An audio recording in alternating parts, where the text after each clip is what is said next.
റജബിനെ നമ്മൾ ഒരുപാട് ബഹുമാനിക്കാനും ആദരിക്കാനും പറഞ്ഞിരുന്നു. പക്ഷേ റജബ് കഴിഞ്ഞാലും ആ മാസം വിട പറയുമ്പോൾ മുത്തഖീങ്ങളായ മുഅ്മിനീങ്ങളായ ഓരോ വിശ്വാസികളും ഹൃദയങ്ങൾ പ്രയാസപ്പെടുകയാണ്, കണ്ണീരുറ്റുകയാണ്. കാരണം റജബുൻ ഷഹറുല്ലാഹ്, റജബ് എന്നത് അല്ലാഹുവിന്റെ മാസമാണ്. ആദരവായ സയ്യിദുനാ മുഹമ്മദുർ റസൂലുള്ളാഹ് സ്വല്ലല്ലാഹു അലൈഹി വസല്ലമ തങ്ങൾ പറയാണ്, റജബുൻ ഷഹറുല്ലാഹ്, ലോകരാജാവായ ഈ ലോകം തന്നെ സൃഷ്ടിച്ച പരിപാലിക്കുന്ന അല്ലാഹു സുബ്ഹാനഹു തആലയുടേതാണ്. വരാനിരിക്കുന്ന ശഅബാനു ശഹരി,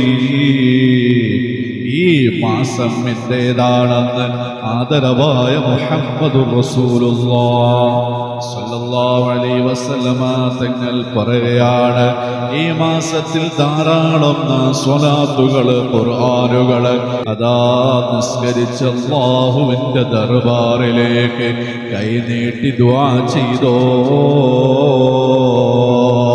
നിന്റെ പ്രയാസങ്ങൾ എണ്ണി പറഞ്ഞോ, നിന്റെ പ്രശ്നങ്ങൾ എണ്ണി പറഞ്ഞോ, നിന്റെ വേദനകൾ എണ്ണി പറഞ്ഞോ, നിന്റെ എല്ലാവിധ യാതനകളും വേദനകളും പടച്ചവനായ റബ്ബിനോട് നീ എണ്ണി പറഞ്ഞോ. അതാ എല്ലാവരും രാത്രിയുടെ യാമങ്ങളിൽ സുഖനിദ്രകളിൽ പുതപ്പും മൂടി കിടന്നിറങ്ങുമ്പോൾ ഏകനായ റബ്ബിനോട് നിന്റെ വേദനകൾ ഇതാ വുളൂ ചെയ്ത് നിസ്കരിച്ച് നീ എണ്ണി പറഞ്ഞാൽ കാരുണ്യവനായ റഹീമായ അല്ലാഹു നിന്റെ എല്ലാ പ്രശ്നങ്ങൾക്കും പരിഹാരം തരുക തന്നെ ചെയ്യോ. മാത്രമല്ല, നിന്റെ എന്തെല്ലാം അഭിലാഷങ്ങളുണ്ടോ, ആഗ്രഹങ്ങളുണ്ടോ,